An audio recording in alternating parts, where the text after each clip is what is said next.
2 hari jelang puncak perayaan Natal, Gereja Katedral Jakarta siap menyambut umat untuk merayakan Natal bersama.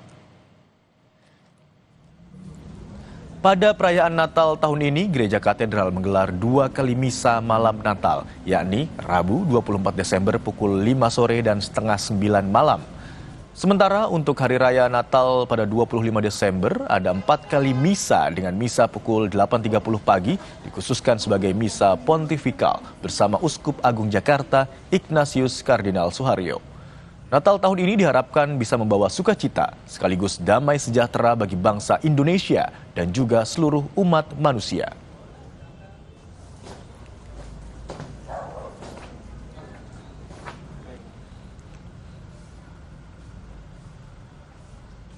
Tanggal Rabu 24 Desember ada 2 kali misa pukul 17 dan pukul 20.30.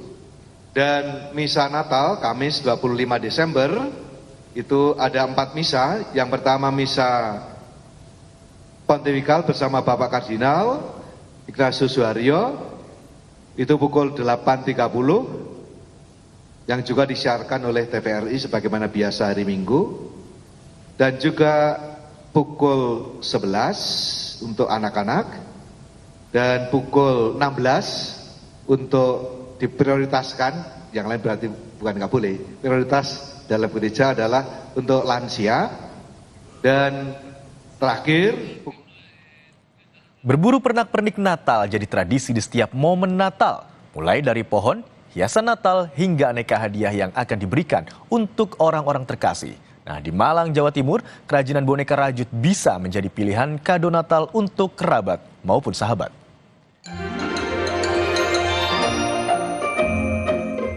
Jelang Natal, pernak-pernik Natal semakin diburu dan laris manis. Di Malang, Jawa Timur, berbagai macam boneka dan pernak-pernik bertema Natal dibuat buatan tangan sejak 2 pekan lalu, laris manis diburu konsumen.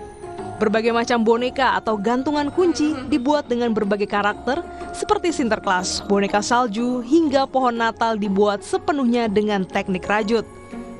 Persiapan dilakukan jauh hari karena boneka dibuat sepenuhnya manual dengan tangan sehingga ada pola yang ia buat sebelumnya.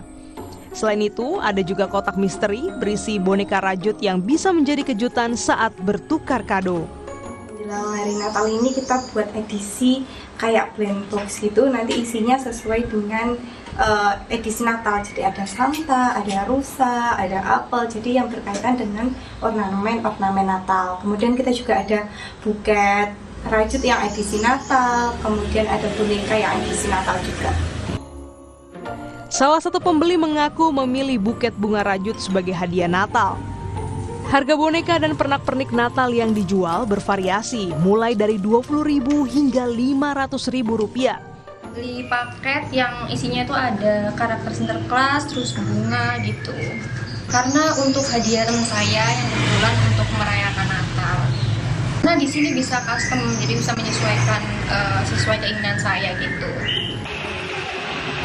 Sementara di Kabupaten Timur Tengah Utara, Nusa Tenggara Timur, 2 hari jelang Natal, warga di perbatasan negara terlihat ramai membeli pernak-pernik Natal untuk menambah suasana baru jelang Natal dan Tahun Baru.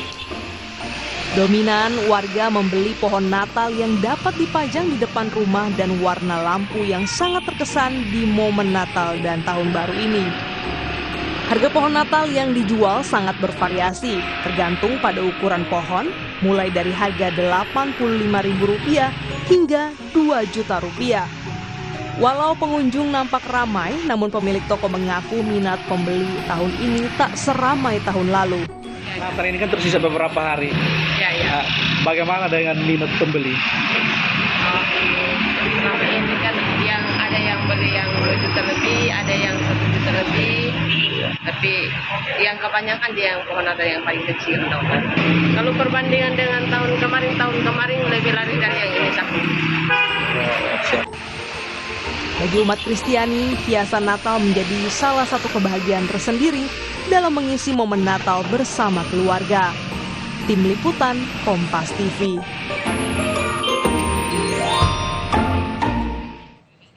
Peringatan Hari Ibu di sebuah sekolah dasar di Blora, Jawa Tengah diwarnai dengan suasana haru. Sedangkan di Karanganyar, Jawa Tengah, Peringatan Hari Ibu menjadi momen bagi pegiat sosial untuk membagikan sembako dan kursi roda bagi warga lanjut usia.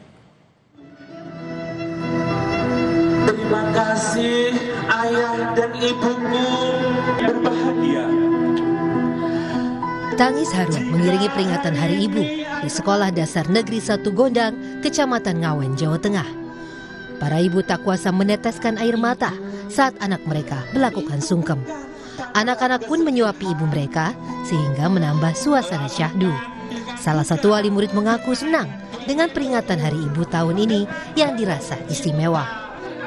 Kan belum ada info, belum ada info dari pihak FPD masing-masing belum ada info dari pihak melakukan simbolis menyuapi pertanda bahwa anak itu berbakti ke orang tuanya.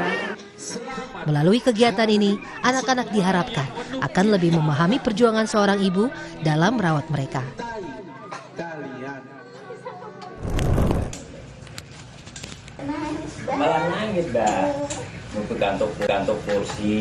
Mbak Samiem, warga desa Sukosari, Kecamatan Jumantono, Kabupaten Karanganyar, menangis bahagia saat menerima kursi roda dari sejumlah pegiat sosial. Keinginan ibu berusia 71 tahun ini akhirnya tercapai bertepatan dengan Hari Ibu. Tidak hanya untuk kaum ibu, bantuan ini juga menyasar bapak-bapak usia lanjut. Aksi berbagi ini sengaja dilakukan pegiat sosial dalam menyambut Hari Ibu.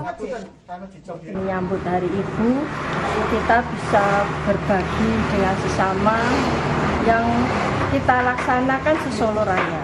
Dan kebetulan alhamdulillah hari ini di Kabupaten Karanganyar di beberapa kecamatan kita bagikan kursi roda, sembako. Selain kursi roda, pegiat sosial juga memberikan bantuan bahan pangan, antara lain berupa beras, gula, minyak goreng, dan roti. Tim Liputan Kompas TV.